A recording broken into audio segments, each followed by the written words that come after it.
வணக்கம். இலங்கையின் முதற்தர செய்தி வழங்குனர் நியூஸ் ஃபர்ஸ்டின் 8 மணி பிரதான செய்திகளோடு இணைந்துள்ளீர்கள். இன்றைய விரிவான செய்திகளுக்கு செல்லும் முன்னர் முதலில் தலைப்புச் செய்திகள். கம்பரப்பட்டிய இரட்டை கொலை சந்தேக நபர்கள் 2 உயிரிழப்பு. நெடுந்தீவு பிரதேச சபை தலைவர் துப்பாக்கி பிரயோகத்திற்கு இலக்காகி உயிரிழப்பு.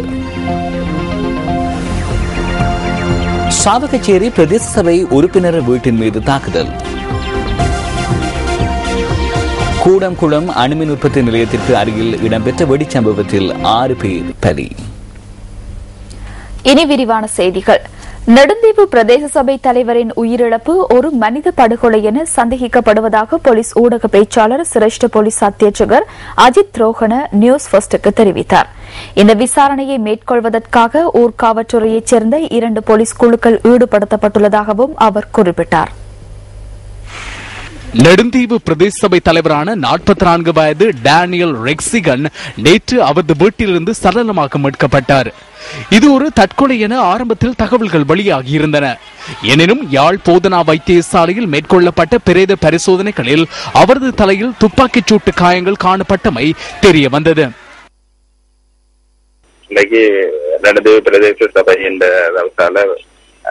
உடல் யாழ் போதனா வைத்தியசாலையில் ஒப்படைக்கப்பட்டு உடற்கூட்டு பரிசோதனை நிறைவடைந்து அதனுடைய சம்பந்தமான முதற்கட்ட அறிக்கை போலீசாரிடம் ஒப்படைக்கப்பட்டிருக்கிறது. துப்பாக்கி சூட்டு சம்பவம் ஒன்றில் அவர் இறந்திருக்கிறார் என்பது குறிப்பிடத்தக்கது.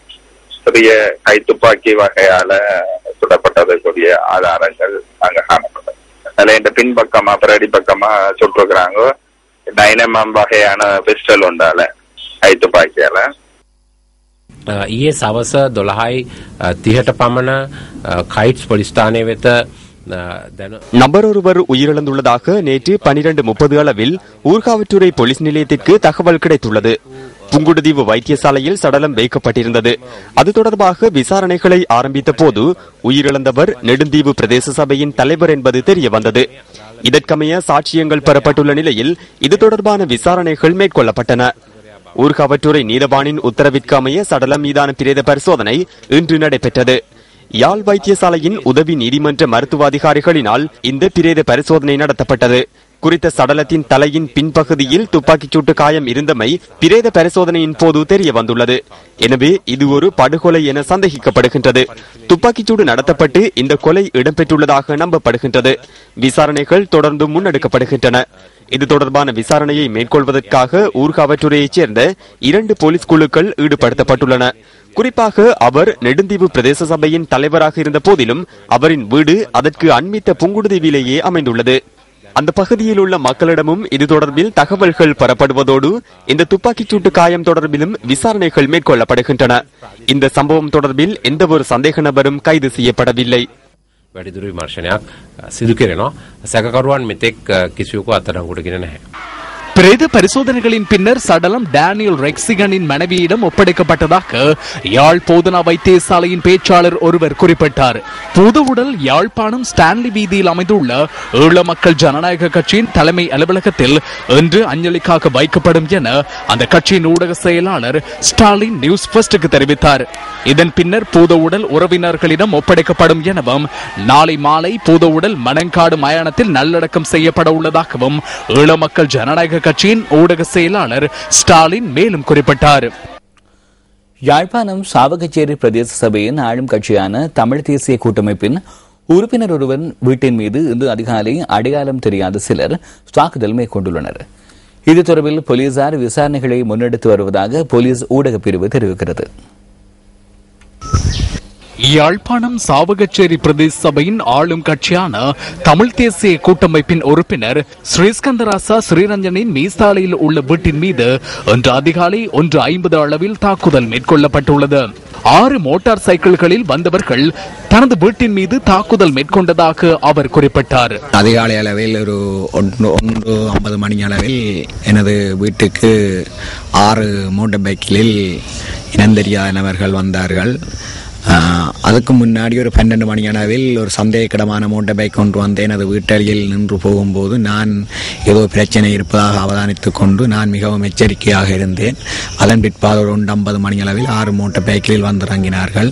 இறங்கும் போது நான் எனது மனைவி பிள்ளைகளுடன் ஓடி தப்பினேன்.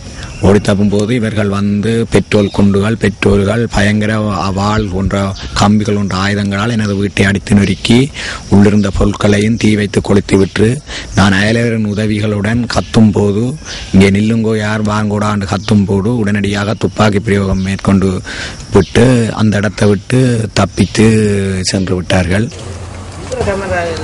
இந்த தாக்குதலின் போது அவருக்கும் எந்த அனர்த்தமும் நேரவில்லை என்றும் அவர் கூறினார். சம்பவம் தொடர்பில் இதுவரையும் எவரும் கைது செய்யப்படவில்லை என்று போலீசார் தெரிவித்தனர்.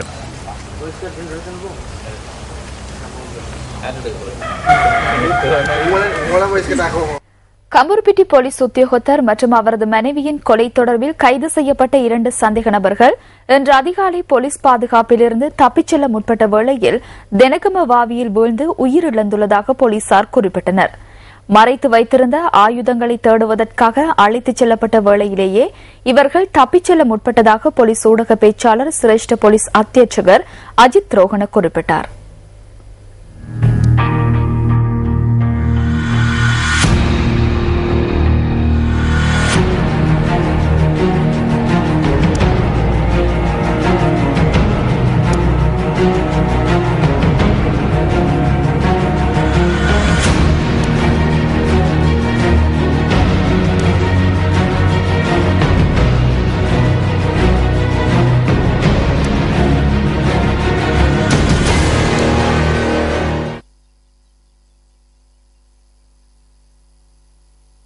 மாத்தறை போலீஸ் குற்றத்தடுப்பு பிரிவில் கடமையாற்றிய போலீஸ் உத்தியோகத்தர் மற்றும் அவரது மனைவி ஆகியோரின் கொலையுடன் தொடர்புடையதாக கூறப்படும் 2 மாத்தறை போலீசாரினால் நேற்றிரவு கைது செய்யப்பட்டனர். கைது செய்யப்பட்ட சந்தேக நபர்களை ஹக்மன தினகம பகுதிக்கு குற்றத்திற்காக பயன்படுத்தப்பட்ட ஆயுதங்களை தேடுவதற்காக போலீசார் அழைத்துச் சென்றனர். இதன்போது துப்பாக்கி ரவைகள், கைக்குண்டுகள் மற்றும் கூரான ஆயுதங்கள் என்பவற்றை மீட்டதாக போலீசார் தெரிவிக்கின்றனர். இதனை அடுத்து சந்தேக நபர்கள் 2 போலீஸ் பாதுகாப்பில் இருந்த போலீஸ் அதிகாரி ஒருவருடன் பாவிக்குள் குதித்துள்ளனர்.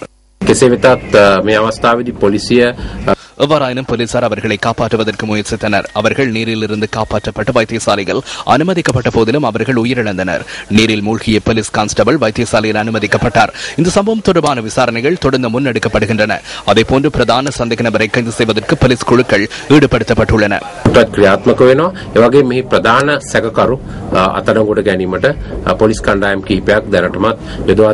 சம்பவத்தில் உயிரிழந்த சந்தேக நபர்களின் சடலங்கள் ஹக்மன கங்குரகம பகுதி வைத்தியசாலையில் வைக்கப்பட்டுள்ளது. கஹவல்ல மீஎல்ல பகுதியைச் சேர்ந்த 2 சந்தேக நபர்களை இவ்வாறு உயிரிழந்துள்ளனர். 24 மற்றும் 31 வயதான இருவரை இந்த சம்பவத்தில் உயிரிழந்துள்ளதாக போலீசார் கூறினர். போலீஸ் கான்ஸ்டபிளான வெலிகம லியனராச்சி சுனில் மற்றும் அவரது மனைவியான உதுப்பிட்டிய அப்புலாகே அப்சரா ஆகியோர் கடந்த 16ஆம் தேதி இரவு கொலை செய்யப்பட்டனர்.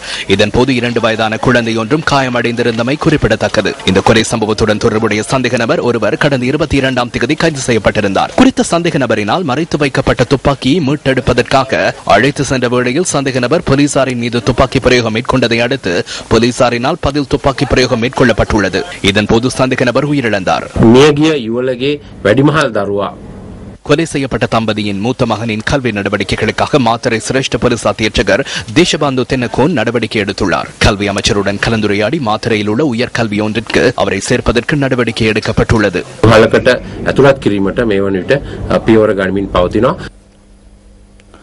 யாழ்ப்பாணத்தில் இன்று இடம்பெற்ற நிகழ்வொன்றில் வடமாகாண முதலமைச்சர் கலந்து கொண்டு கருத்து தெரிவித்தார்.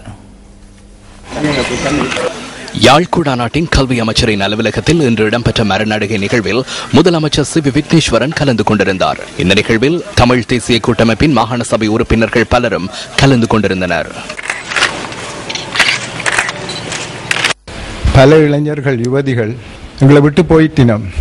எங்களுடைய வாழ்க்கையில இனி எங்களுடைய இளைஞர் சமுதாயத்தில் ஒரு மேம்பாடு வர வேண்டும். எங்களுக்கு பிள்ளைகள் மாணவ சமுதாயம் தேவை. அதே ஒரு எடுத்து காட்டுற விதமாக தான் இந்த மரங்களை நாங்கள் நடுகிறோம். அதாவது எந்த விதத்தில் மரங்களை நடுகிறதால நாங்கள் எங்களுடைய சுற்றுச்சூழலை நாங்கள் நல்ல ஒரு விதத்தில் வச்சிருக்கிறோமோ அதே போன்று தான் எங்களுடைய வாழ்க்கையிலும் ஒரு மறுமலர்ச்சி வர வேண்டும் என்ற அந்த மறுமலர்ச்சியை எடுத்து காட்டுறதன் அர்த்தமாகத்தான், அதுக்கு ஒரு அடையாள சின்னமாகத்தான் இந்த மரங்களை நாட்டுறோம். A9 வீதியில் எல்லா 2 பக்கத்துலேயும் இருந்த அத்தனை மரங்களும் போயிட்டுது. வெறும் காடு, நல்ல காடுகளாக இருந்த இடங்களெல்லாம் இப்போ வெறும் தரையெல்லாம் வந்துட்டுது. அது எங்கே போனது, எப்படி போச்சுது, யார் கொண்டு போனதுன்றது சம்பந்தமாக நான் நினைக்கிறேன் ஒரு சர்வதேச விசாரணை வச்சா தான் தெரிய வரும் எங்களுக்கு. மஹிந்த சிந்தனையின் எதிர்கால நோக்கத்திற்கு அமைய 2012ஆம் ஆண்டு அனைவருக்கும் மின்சாரம் வழங்கும் நோக்கம் நிறைவேற்றப்படும் வரை 5 லிட்டர் மண்ணெண்ணெய் வழங்கும் யோசனை மற்றும் சமுர்த்தி நிவாரணம் தொடர்பில் ஐக்கிய தேசிய கட்சியின் பாராளுமன்ற உறுப்பினர் சஜித் பிரேமதாச பாராளுமன்றத்தில் இந்த கேள்வி எழுப்பினார். 5 லிட்டரை வழங்குவதற்கு இன்று 540 ரூபாய் செலவாகிறது. அவ்வாறானால் ஏன் 540 ரூபாவை உறுதியளித்தது போல வழங்கவில்லை? இவர் இந்த கேள்வியை மீண்டும் கேட்பாரா என் அதற்கு பதிலளிக்க எம்மால் முடியும். 5 லிட்டருக்கு 540 ரூபாய் செலவாகிறது. 200 ரூபாவையே தற்போது வழங்குகின்றனர். எனவே எப்போது 5 லிட்டரை உறுதியளித்ததை போன்று வழங்கப் போகின்றீர்கள்? இதனாலேயே 3 தடவையும் கேட்டேன். இந்த கேள்வியை முறையாக கேட்டால் பதிலளிக்க முடியும். அவர் கேட்ட 2 கேள்விகளுக்கும் பதிலளித்துள்ளோம். பெற்றுக்கொள்பவர்கள் அந்த எண்ணிக்கையை கேட்கின்றார்கள். அதனால்தான் 200 ரூபாய் வழங்கப்பட்டிருக்கலாம். இந்த உறுதிமொழியை எப்போது முழு அளவில் நிறைவேற்றி சகலருக்கும் சமுர்த்தி நிவாரண தொகையை 1000 ரூபாவாக அதிகரிக்கப் போகின்றீர்கள்? தேவையான பதில்களை பிறகு என்னால் வழங்க முடியும். மிகவும் அநீதியானது. நீங்கள் இந்த கேள்விகளை நன்றாக வாசிக்க வேண்டும். மிக தெளிவாகவே காணப்படுகிறது. சரி, தற்போது 2வது கேள்வியை கேளுங்கள். இதனை இந்த சந்தர்ப்பத்தில் விவாதத்திற்கு எடுத்துக்கொள்ள முடியாது. நான் கேட்ட கேள்விகளுக்கு பதிலை வழங்கவில்லை. பொதுவாக சமுர்த்தி குறித்து கேள்விகளை கேட்கும் போது அதற்கு தயாராகி வருவதே சிறந்தது. அரசாங்கத்தினால் மேலும் பல பணிகள் முன்னெடுக்கப்பட வேண்டியுள்ளதாக மகளிர் மற்றும் சிறுவர் விவகார பிரதி அமைச்சர் ஹிஸ்புல்லா தெரிவிக்கின்றார். வரவு செலவு திட்டத்தின் 2ஆம் வாசிப்பு மீதான விவாதத்தில் கலந்து கொண்டு உரையாற்றிய போதே அவர் இதனை குறிப்பிட்டார். நாங்கள் ஏற்றுக்கொள்கின்றோம். நிறைய அடிப்படை வேலைகள் செய்யப்பட வேண்டும். அவர்களுடைய வீடுகள் புனரமைக்கப்பட வேண்டும். இன்னும் நிறைய தேவைகள் இருக்கிறது. ஆகவே இந்த அரசாங்கம் இவ்வளவு பாரிய அளவு வேலைகளை செய்திருந்த போதும் இந்த அரசாங்கம் எந்த ஒரு வேலையும் செய்யவில்லை என்று உண்மைக்கு புறம்பாக இந்த சபையிலே கூறி மீண்டும் மக்கள் மத்தியிலே இன உணர்வுகளை தூண்டி இனங்களுக்கு இடையிலே மோதல்களை உண்டு பண்ணுகின்ற எந்த ஒரு பணிக்கும் தயவு செய்து நாங்கள் துவமிடக்கூடாது. எங்களுடைய தேவைகள் நிறைவு செய்யப்பட வேண்டும். அரசியல் தீர்வு எட்டப்பட வேண்டும். இனப்பிரச்சனைக்கான தீர்வு காணப்பட வேண்டும். பிரச்சனைக்கு நிரந்தர தீர்வு ஏற்பட வேண்டும். அபிவிருத்தி செய்யப்பட வேண்டும்.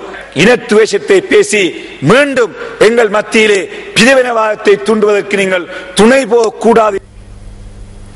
இம்முறை வரவு செலவு திட்டத்தில் பாதுகாப்பு அமைச்சுக்கு அதிகளவான நிதி செலவிடப்பட்டுள்ளதாகவும் கல்வி மற்றும் சுகாதாரம் ஆகியவற்றுக்கு நிதி ஒதுக்கீடு போதுமானதாக அமையவில்லை எனவும் ஐக்கிய தேசிய கட்சியின் யாழ் மாவட்ட பாராளுமன்ற உறுப்பினர் விஜயகலா மகேஸ்வரன் தெரிவிக்கின்றார்.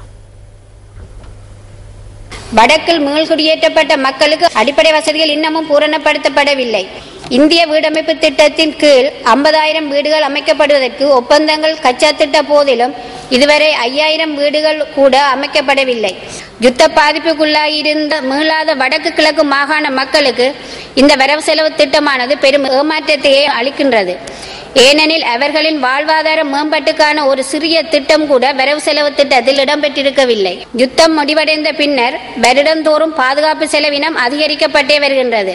மொத்த செலவினத்தில் 16.5% பாதுகாப்புக்கு ஒதுக்கப்பட்டுள்ளமையானது ஏனென்ற கேள்வியை எழுப்புகின்றது. கல்விக்கோ சுகாதார தேவைகளுக்கோ இந்த அளவு நிதி ஒதுக்கப்படவில்லை. மேல்குடியேற்ற அமைச்சுக்கு 387 கோடி ரூபாய் ஒதுக்கப்பட்டுள்ளது. இவ்வாறு சேமநல திட்டங்களுக்கு ஒதுக்கீடுகள் குறைக்கப்பட்டுள்ளதுடன் பாதுகாப்புக்கு மட்டுமே இந்த வரவு செலவு திட்டத்தில் முக்கியத்துவம் கொடுக்கப்பட்டுள்ளது.